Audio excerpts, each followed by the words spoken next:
Assalamualaikum warahmatullahi wabarakatuh. Perkenalkan, nama saya Ramani Pradita dengan NPM 247833130 dari kelas 3D.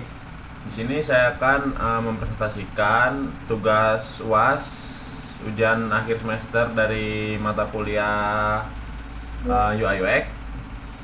Untuk tugas tersebut adalah di sini saya ditugaskan untuk mempresentasikan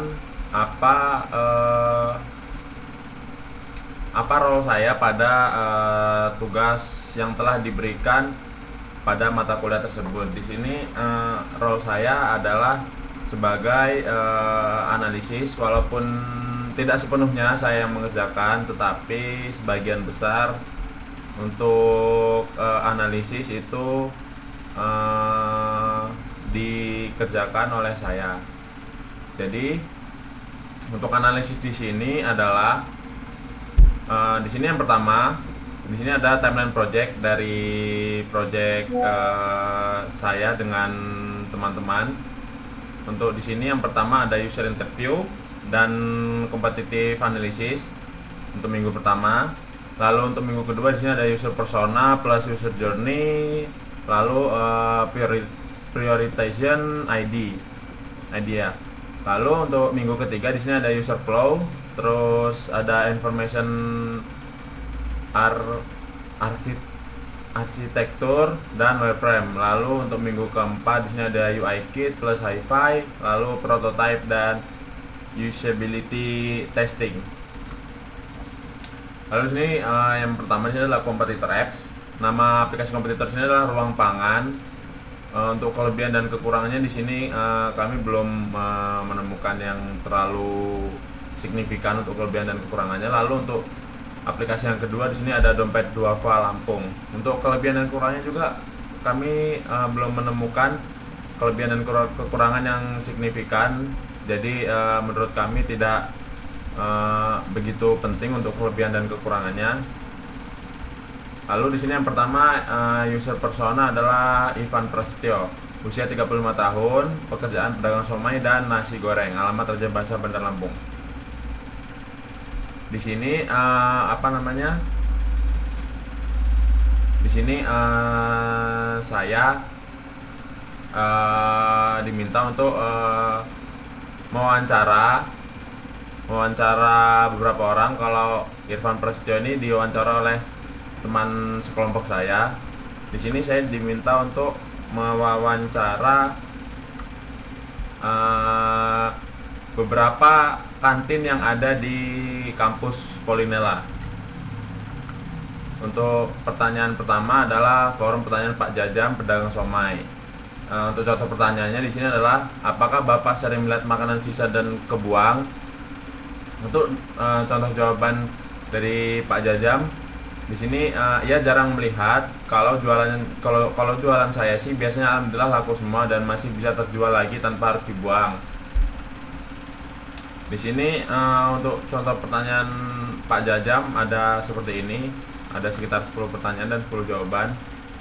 Lalu untuk stakeholder yang kedua di sini setelah ada Pak Jajam pedagang somai, ada Bu Heni pedagang kantin. Di sini contoh pertanyaannya, bagaimana kondisi makanan ibu jika tidak habis? Untuk jawaban Bu Heni pedagang kantin di sini, untuk sementara ini alhamdulillah masakan selalu habis. Kalau memang saya mau bersedekah, saya nggak pakai makanan sisa. Lalu untuk contoh pertanyaan yang kedua, tapi pernah nggak sih Bu sekali dua kali sisa? Sisa paling cuma 4 dan itu pun dimakan sendiri. Kan ibu kalau dagang udah lihat pasar atau market, semisal langganan ibu sekian datang masak 10. Nah untuk di jam-jam rawan kayak jam 3 kita stop untuk masak. Itu untuk contoh stakeholder yang kedua, atau bisa dibilang relawan dari pedagang kantin. Untuk pertanyaan yang ketiga di sini ada dari Bang Oi, dari kantin Bang Oi. Di sini contoh pertanyaannya adalah, biasanya bagaimana kondisi makanan yang tidak habis terjual di kantin setiap harinya? Kalau saya biasanya dibawa pulang ke rumah. Itu untuk jawaban dari Bang Oi. Di sini ada beberapa lagi. Untuk yang terakhir di sini ada pertanyaan dari Bang Tegar, pedagang kantin. Untuk contoh pertanyaannya di sini ada, bagaimana biasanya kondisi makanan yang tidak habis terjual di kantin setiap harinya? Kadang ada yang masih fresh, kadang ada yang enggak, Bang. Terus apa yang biasanya Abang lakukan dengan makanan sisa tersebut? Jawabannya disimpan, kalau masih layak ya disimpan, kalau enggak ya dibuang. Itu untuk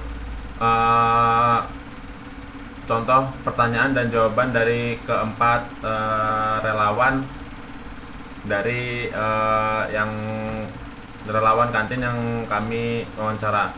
Di sini stakeholdernya sebenarnya ada untuk stakeholdernya di sini ada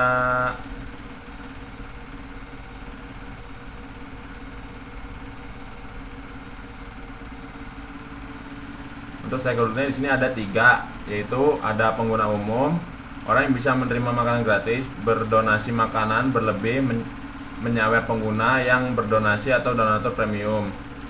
Lalu yang kedua ada donatur premium atau pihak resto atau pihak kantin seperti yang sudah saya sebutkan tadi, atau rumah makan yang ingin berdonasi makanan atau bekerja sama dengan penggalangan dana. Lalu yang ketiga ada tim relawan yang terverifikasi untuk membantu mengecek kelayakan seperti relawan gizi segala macam untuk mengecek apakah kelayakan makanan tersebut layak diberikan kepada orang yang membutuhkan atau tidak. Lalu untuk MPTS mapnya di sini dari beberapa stakeholder yang kami tanyakan di sini, mereka bilang kalau dibuang sayang dan mubazir, lebih baik diberikan ke yang membutuhkan. Soal penggelapan saya kurang tahu dan saya mau jadi relawan, tapi lihat dulu kondisinya. Berbagai jawaban telah diberikan, namun di sini yang kami rangkum dari penjual somai yang dikatakan seperti ini. Lalu yang mereka pikirkan adalah untuk thingsnya ada nilai sosial dalam menyelamatkan makanan, distribusi ke yang membutuhkan lebih bermakna. Lalu untuk dosnya di sini bersedia mempertimbangkan memberi jika ada mekanisme yang jelas. Di sini kita membangun aplikasi ini emang ditujukan untuk memberikan makanan sisa yang masih layak dikonsumsi. Tidak perlu sisa. Jika ada relawan atau ada pengguna umum dari aplikasi tersebut ingin memberikan bantuan seperti uang tunai atau seperti makanan yang baru, itu kami terima. Tapi untuk di sini untuk kondisinya sebagai pedagang kantin atau restoran atau rumah makan, jika ingin memberikan makanan berlebih yang masih layak dikonsumsi, bisa melalui aplikasi kami juga. Di sini untuk pedagang kantin Bu Heni, lalu ada Bang Oi, dan di sini ada Bang Tegar.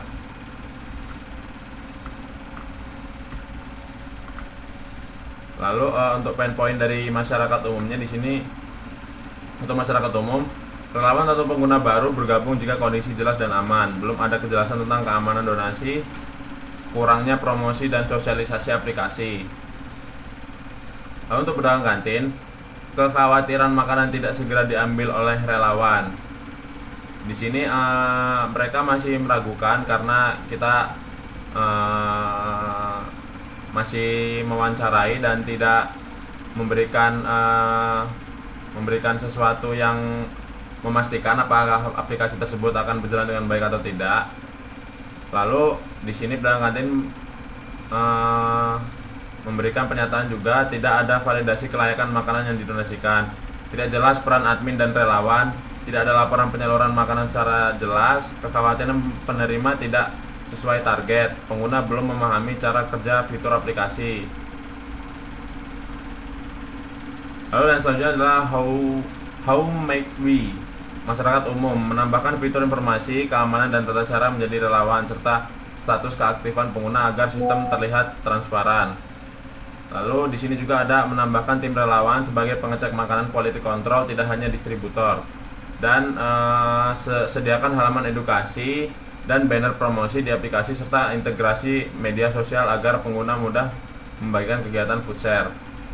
Kalau dari pedagang kantin di sini tambahkan fitur pelacakan pengembalian real time, tracking relawan, pengambilan real time dalam kurung tracking relawan, dan notifikasi waktu mekanisme pengambilan. Di sini ada banyak, tetapi yang saya bacakan hanya satu saja. Untuk selanjutnya di sini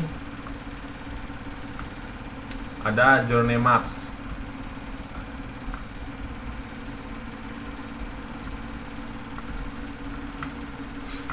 Di sini ada task, kendala, informasi, dan progres. Mencari tahu cara pengguna aplikasi untuk mendonasikan makanan sisa, menyiapkan data makanan yang masih layak, jumlah, kondisi, lokasi. Kendala teknisnya dari task adalah mengunggah foto dan keterangan makanan ke aplikasi, menunggu konfirmasi dari admin atau relawan untuk pengambilan. Kendala keamanan dari task itu adalah memastikan makanan diambil oleh pihak yang tepat dan dalam waktu yang cepat, menyadari pentingnya data yang aman dan kejelasan penerima.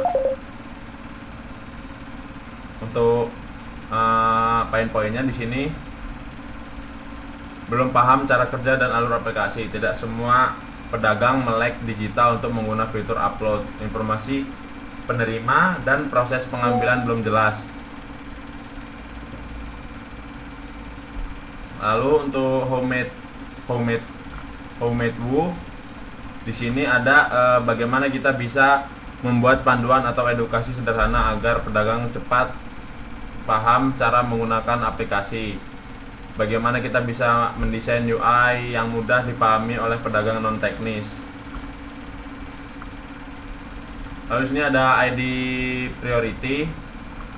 Untuk ID priority adalah mengubah sebutan relawan menjadi tim relawan untuk dununya.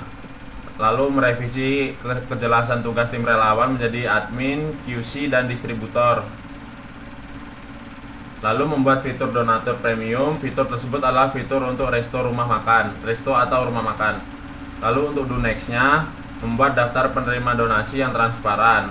Lalu menambah fitur penggalangan dana yang bisa dibuat oleh tim relawan dan bekerja sama donatur premium.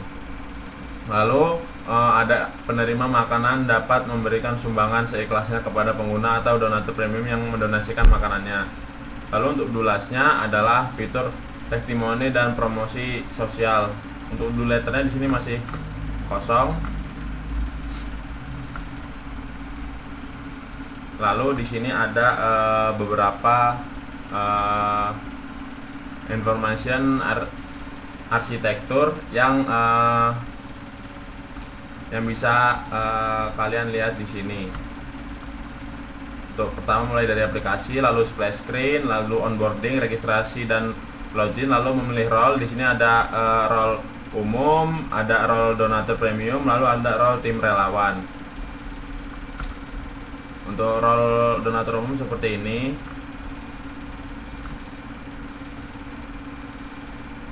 Untuk role umum seperti ini. Lalu untuk role tim relawan seperti ini.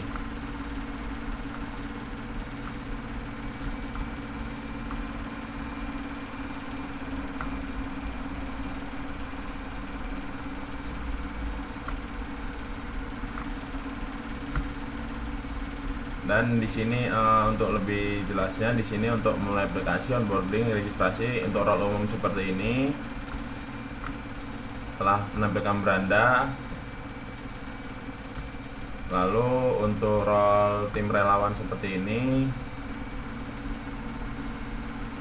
Untuk tim donatur umum seperti ini.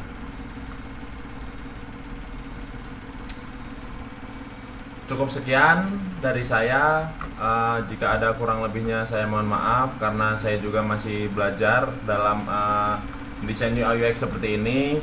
Saya hanya mahasiswa yang belum bisa apa-apa, dan masih belajar banyak hal. Untuk kekurangan yang telah saya tampilkan, saya mohon maaf. Terima kasih telah menonton video ini. Wassalamualaikum warahmatullahi wabarakatuh.